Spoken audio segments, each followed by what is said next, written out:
우리가 어떤 사람이 그 사람이 어떤 사람인지 알 수 있는 방법, 생각을 어떤 생각을 하고 있는지를 보면 알 수가 있습니다.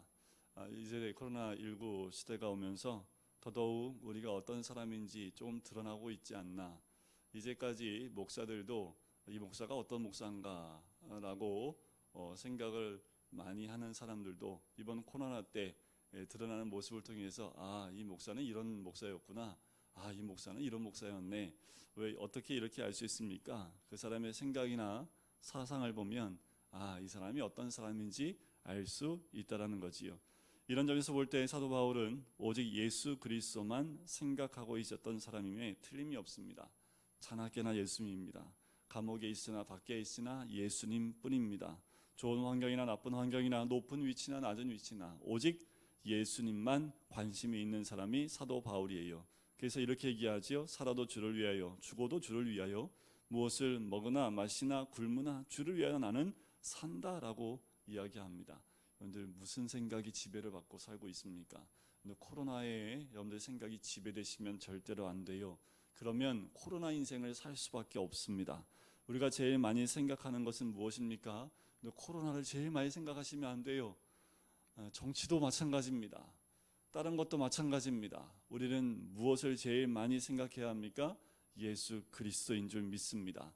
그것이 곧 우리 자신입니다. 사도 바울은 로마서를 시작하면서 나는 예수 그리스도의 종이요 사도로 부르심을 받은 사람이요 하나님의 복음을 위하여 택함 받은 사람이다 라고 선포를 해요. 첫 번째로 말하고 싶은 게 뭐예요? 예수 그리스도입니다. 사도 바울 피를 보면 다 예수 피인 것 같아요. 사도 바울의 살을 보면 그 살 속에 예수님이 살아계신 것 같아요. 그의 몸은 예수님으로 가득 차 있기 때문에 건드리면 건드릴수록 뭐밖에 안 나와요? 예수님밖에 안 나온다라는 거지요. 사도 바울을 이렇게 미치게 하고 이렇게 한 생각으로 몰아가는 것은 바로 복음입니다. 복음이 무엇입니까? 바로 이 복음은 예수 그리스도이지요. 사도 바울은 로마에 있는 성도에게 편지를 쓰면서 문안하기 전에 먼저 이 복음을 나눠주고 있고 설명합니다. 육신으로 이 복음은 다윗의 혈통에서 났대요. 성결의 영으로는 죽은 자 가운데서 살아나셨고 부활하사 하나님의 아들로 인지심을 받았는데 바로 그분이 복음이다라고 얘기를 했습니다. 그리고 난 다음에 문안 인사를 하기 시작을 하지요. 한 번도 만나지 않았던 성도들에게 편지를 씁니다. 옛날 서신, 고대 서신을 보면 양식이 있는데 서두에는 세 가지 양식을 해요. 첫 번째는 문안 인사, 그 다음에 감사, 세 번째가 기원하는 것으로 시작을 합니다. 사도 바울도 똑같아요. 문안 인사하고 감사하고 기원하는 형태로 문안 인사를 합니다. 먼저 사도 바울이 로마 성도들에게 한 문안 인사를 보면 저번 주에 보았던 5절부터 7절까지의 말씀인데요. 로마에 있는 주님의 교회 백성들에게 사도 바울이요 하나님의 은혜와 예수 그리스도의 평강이 있기를 바랍니다. 특별히 7절에 보면 로마에 있는 성도들을 향해서 두 가지로 설명을 해요. 근데 우리가 이 설명을 잘 들으셔야 됩니다. 첫 번째, 로마의 성도들은 하나님의 사랑을 입은 사람들이다 라고 이야기합니다. 또 하나, 로마에 있는 교인들 향해서요 성도로 부르심을 받은 사람들이라고 얘기를 합니다. 우리들도 우리 자신을 이렇게 설명할 수 있습니다. 우리는 하나님의 사랑을 입은 사람들이고 성도로 부르심을 입은 사람들인 줄 믿습니다. 이것이 교회입니다. 교회는 하나님의 사랑을 입은 자들이고 성도로 부르심을 입은 자들이 모인 곳, 그곳이 교회인 줄 믿습니다. 더 나아가 6절에 보면 이렇게도 얘기합니다. 너희도 그들 중에서 예수 그리스도의 것으로 부르심을 받았다라고 얘기를 하지요. 예수 그리스도의 것, 그것은 무엇을 의미합니까? 너희는 예수 그리스도의 소유물이다라는 얘기예요. 참 특이한 표현을 하지요. 자, 이 표현 참 재밌는데 우리는 그리스도의 소유물이라는 거예요. 우리는 누구 거예요? 예수 거라는 거예요. 우리는 세상 거 아닙니다. 우리는 코로나 것도 아닙니다. 우리는 사단의 것도 아닙니다. 우리는 누구 거예요? 예수 겁니다. 사도 바울은 로마에 있는 교인들을 하나님의 사랑을 입은 자들이고 성도로 부르심을 입었고 더 나아가서 하나님의 소유물이다 라는 표현으로 이야기하면서 하나님의 은혜와 또 예수 그리스도의 평강이 넘치기를 축원하는 것으로 7절이 마무리하지요. 자, 이렇게 문안 인사와 축복하고 나서 사도 바울의 감사의 말이 이어집니다. 8절에 보면 이렇게 처음에 시작하지요. 먼저라고 나옵니다. 개역 한글에는 첫째로로 시작을 했는데 개역 개정에는 먼저라고 하지요. 이것을 다른 말로 해석을 하면 무엇보다라는 말로 번역을 할 수 있습니다. 그가 로마의 성도를 생각하면서 하나님께 얼마나 감사했는지, 감사를 드리고 있는지 이 한 단어로 알 수 있어요. 먼저, 무엇보다 내 하나님께 감사한다는 거지요. 무엇 때문에 그렇습니까? 8절 후반부에 보니까 너희 믿음이 온 세상에 전파되었기 때문이다 라는 거예요. 자, 이때 당시에 로마에 있는 성도들은 많지 않았습니다. 소수의 무리였습니다. 이름도 누군지 우리 알고 있는 사람 없지요. 이름도 몰라요. 유명하지 않다라는 거지요. 당시에 예수를 믿었던 사람들의 부류는 대부분 좀 저소득층이나 좀 어려움을 겪고 있는 노예들이나 이런 사람들이 대부분이었습니다. 사회적으로 영향력이 있는 사람들이 아니었다라는 거지요. 그런데 그런 사람들이 세계의 중심 또 수도 대로마를 변화시켰다라는 거예요. 로마의 영향력을 발휘했다라는 거지요. 로마의 소문이 날 정도입니다. 로마에서뿐만이요? 아니요. 사도 바울의 귀에까지 그 소문이 들리고 있으니 바울의 마음이 얼마나 가슴 벅찼을까요? 그러니까 감사할 수밖에 없는 거지요. 이것이 복음이고 이것이 신앙이고 이게 교회입니다. 다른 소문이 나면 안 돼요.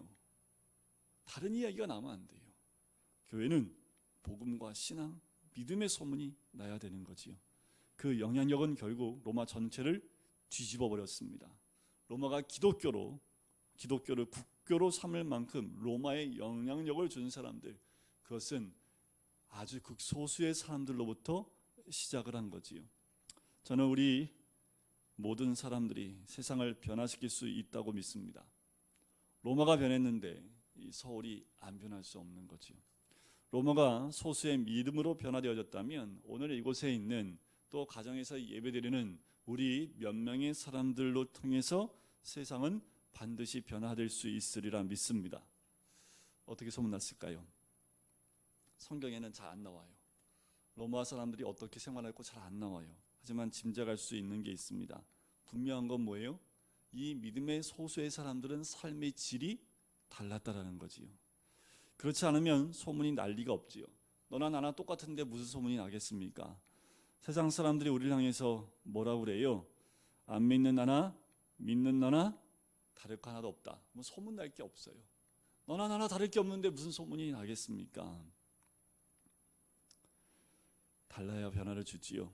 그래야 소문이 나는 겁니다. 상식적이고 합리적이고 지성적이면 다 똑같기 때문에 소문이 날 수 없는 거지요. 어떻게 하면 소문이 날까요? 믿음으로 살 때 기적이 일어나는 것입니다.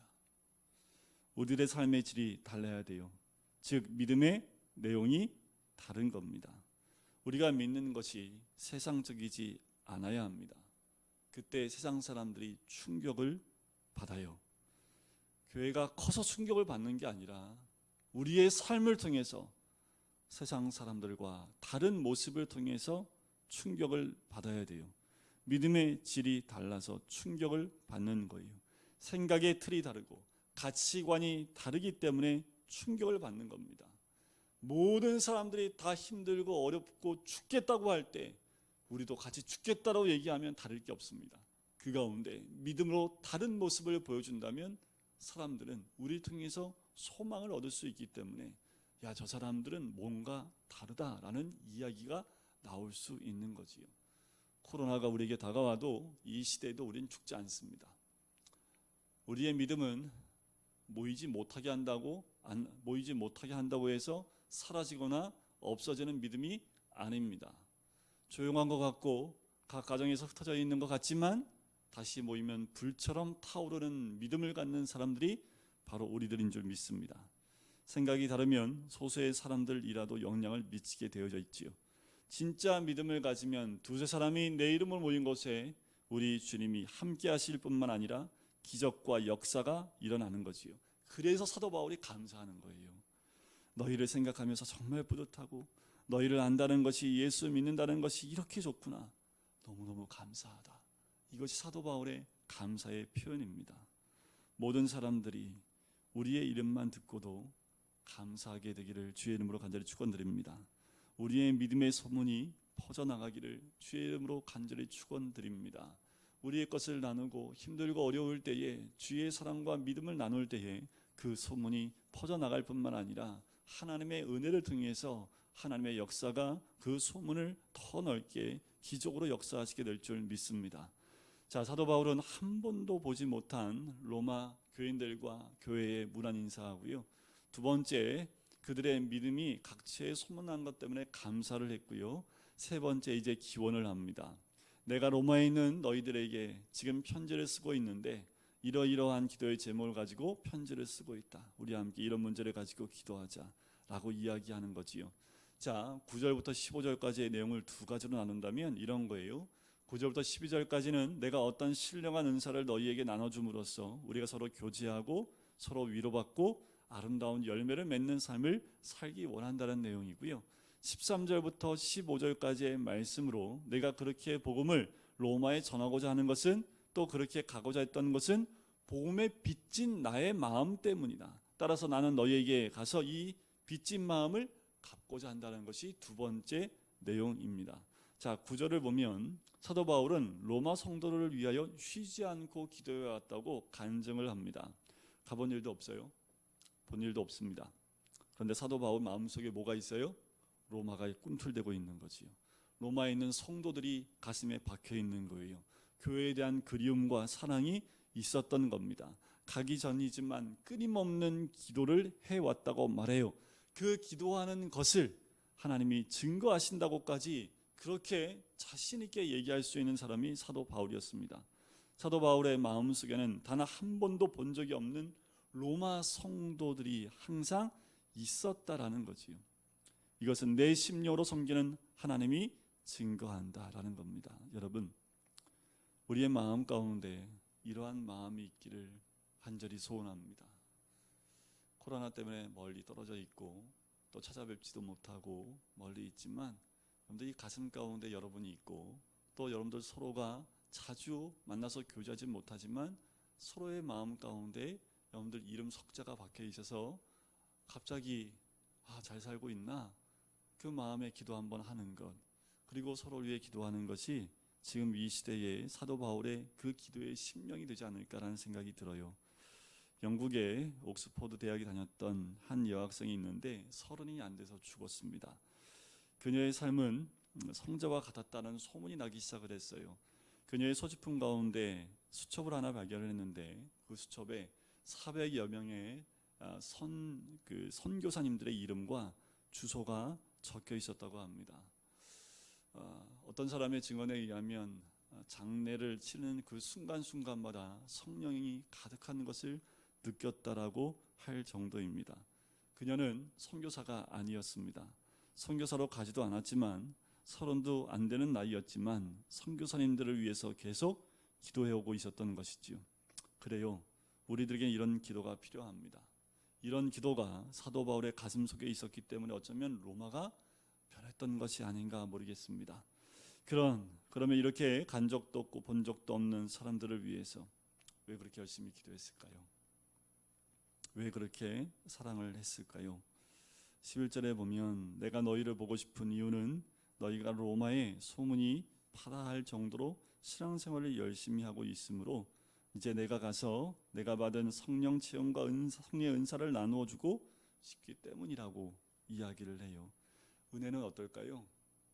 받으면 나누고 싶습니다. 너무 은혜 받았어 하는데 나누지 않아요. 은혜 받은 거 아니에요. 가짜예요. 진짜 은혜 받으면 나누고 싶지요. 늘 저거 똑같아요. 정말 맛있는 거 먹으면 정말 맛있었어 라고 얘기하는 거하고 똑같아요. 은혜도 마찬가지입니다. 성령의 은사, 체험도 마찬가지예요. 내가 성령의 은사와 성령의 체험을 하면 나누고 싶은 거지요. 그렇게 해서 믿음을 더욱 견고하게 만들어주고 싶은 강한 열망이 일어나는 것입니다. 또 한 가지 배울 것이 있다면 우리가 머리로만, 마음으로만, 성경으로만 얻은 믿음은 어떻게 해요? 성령의 체험으로, 성령의 은사로, 성령의 열매들로 나타나야 하고, 그것들이 합해질 때 견고해지고 또 흔들리지 않게 된다라는 겁니다. 지식으로만 믿음이 있는 것이 아닙니다. 우리 글로만 믿음을 갖는 것이 아니라 그게 삶의 체험으로 성령의 역사가 우리 삶 가운데 있는 것을 경험해 나갈 때 더 견고해진다라는 거지요. 로마를 가고 싶어하는 두 번째 이유가 12절에도 나와요. 이렇게 성령의 은사를 나누어주고 서로 교제를 나눔으로써 말미암아 믿음이 견고해질 뿐만 아니라 피차 위로와 격려를 받는다고 해요. 자, 12절에서 바로 이것을 배울 수 있습니다. 우리가 믿음을 가지고 있지만 서로 확인하는 과정이 필요하다는 거지요. 믿음을 가진 사람들끼리 확인하고 격려하고 위로함으로 말미암아 서로 사랑과 선행을 격려하고 아름다움을 격려하면서 나간다라고 사도 바울이 얘기하는 거예요. 아무리 믿음이 있다 하더라도 혼자 있으면 외롭고요, 흔들립니다. 모닥불은 모아져야 되지요. 마찬가지로 성도들은 연합해야 합니다. 혼자 있으면 약해져요.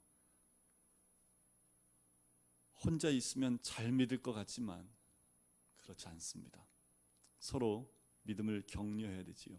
믿음이 흔들리지 않게 견고히 하기 위해서 내가 받은 성령의 은사들을 서로 나누고 또 교제하고 서로 위로하고 격려해야 합니다. 목사들끼리 이 비대면 예배가 오래되면 될수록 목사들이 걱정하고 근심하는 것은 과연 이렇게 흩어져서 각 가정에서 예배를 오래 드릴 때 우리 성도들이 믿음 가운데 더 깊이 있는 뿌리를 낼 수 있을까? 혹여나 믿음에서 떨어져서 연약한 믿음으로 교회를 떠나고 믿음에서 벗어나는 거 아닐까? 라는 생각을 해요. 왜 이런 생각을 할까요?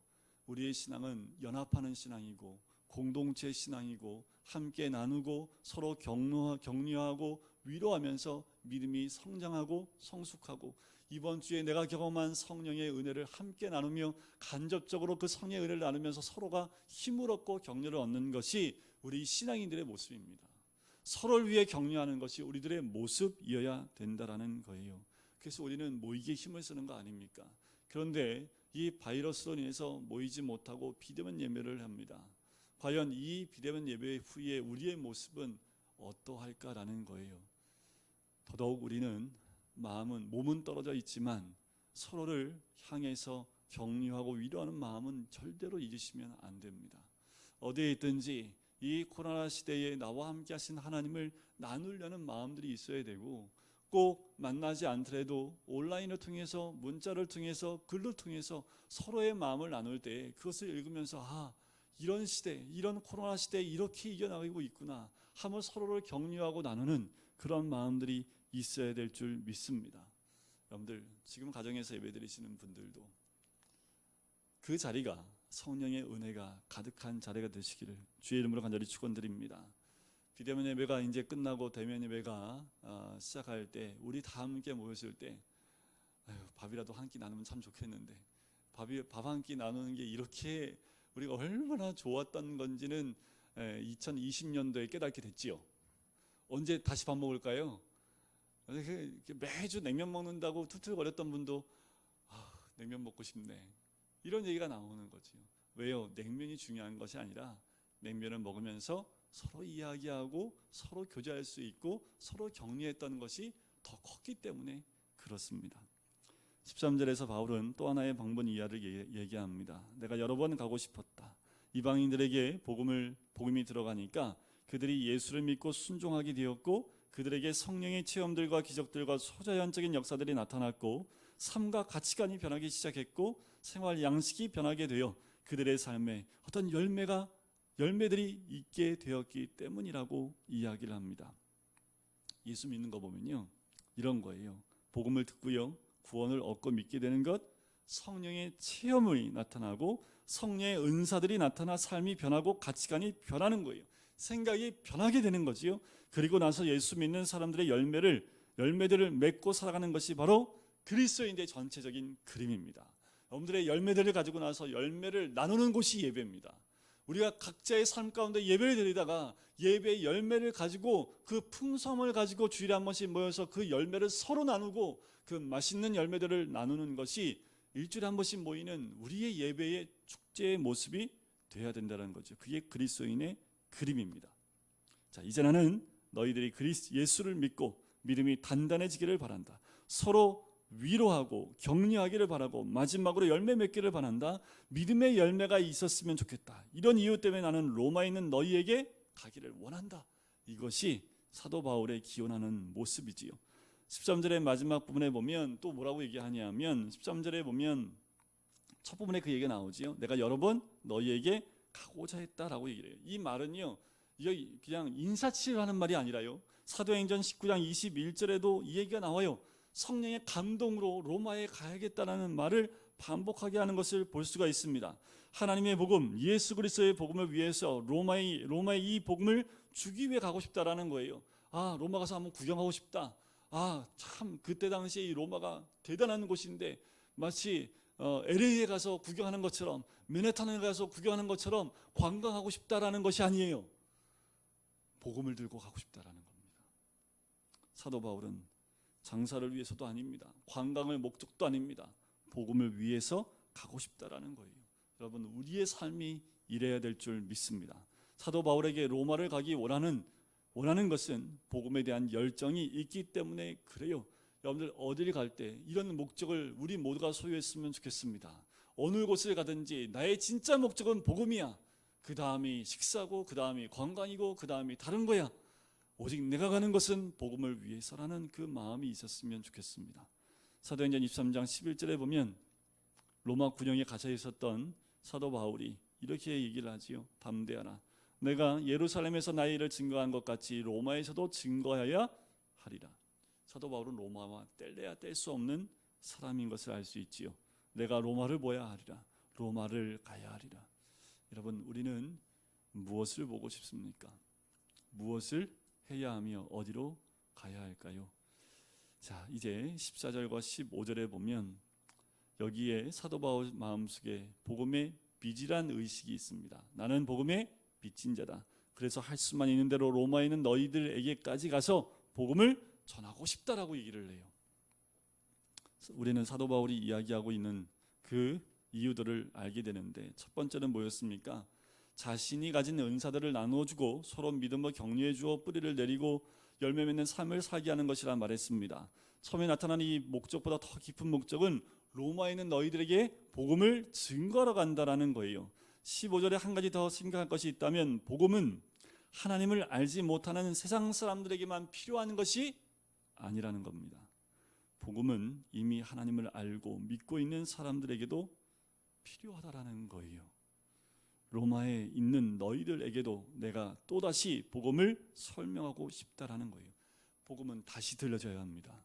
복음은 계속 들려지고 전해져야 한다라는 거죠. 여러분들, 교회의 문제가 뭡니까? 여러분들, 처음 예수를 영접한 사람들, 예수님을 처음 믿을 때는 복음을 들어요. 복음을 생각합니다. 복음대로 살려고 노력을 해요. 그런데요, 오래 믿으면 믿을수록 복음이 희미해지기 시작하는 것이요. 왜 그럴까요? 다 안다라고 생각하기 때문에 그래요. 그냥 점점 교회 생활에 익숙해지고 형식에 익숙해지다 보니까 내용에는 별로 관심이 없고, 이제는 겉으로 드러나는 우리의 삶, 교회 생활에 더 중심을 두기 시작을 한다라는 겁니다. 예수도 있고 구원도 있다고 말하지만 정작 구원의 기쁨이 점점 사라지고 있는 것이 예수 믿고 오래된 사람들의 모습이 아닌가라는 생각이 들어요. 그런데 우리는 어떻습니까? 교회 생활에 익숙하지요. 테크닉만, 혹시 기술만 늘어나는 거 아닙니까? 믿음이 성장하고 성숙하게 나가야 되는데, 그런데 예수 안에서의 참다운 구원의 기쁨은 어느 순간 사라져 버리고 그냥 생활에만, 신앙생활에만, 그냥 믿음의 생활을 살고 있는 것만, 그것으로만 살고 있는 거 아닙니까? 예수님과 함께 이 충만함과 기쁨으로 사느냐 말입니다. 이 주님을 전하고 싶은 뜨거운 열정이 아직도 식지 않았느냐라는 거예요. 감격이 아직도 살아있느냐는 얘기예요. 처음 예수님 만났을 때 이 뜨거움을 전하고 싶고 이 뜨거움과 감격 때문에 하루하루 살아나갔던 그 마음들이 이제 5년, 10년, 20년, 30년 되니까 이제 감격과 기쁨은 사라지고 그냥 사는 거지 뭐. 그냥 교회 가는 거지 뭐. 오늘 주일이잖아, 그냥 그 자리에서 교회 가는 거야 라고 우리가 바뀐 건 아닙니까? 15절 말씀에 보면 그러므로 나는 할 수 있는 대로, 할 수만 있는 대로, 내가 할 수만 있다면 로마에 있는 너희에게도 복음 전하기를 원한다. 우리의 믿음은 언제나 순수해야 합니다. 복음은 언제나 순수한 첫사랑의 관계로 남아 있어야 합니다. 20년, 30년이 지나서도 우리는 율법주의나 매너리즘에 빠지지 않고요, 교회가 익숙하기 때문에 편한 것이 아니라 그리스도의 복음 때문에 감격하고 다시 시작할 수 있고 언제나 신선하고 충격적인 삶을 유지할 수 있는 것, 그것이 우리 오늘의 삶이어야 되고 코로나 시대에 우리의 믿음의 고백이 되어야 될 줄 믿습니다. 마지막 한 가지만 더 나누고 말씀을 마칠게요. 사도 바울은 빚진 사람이었습니다.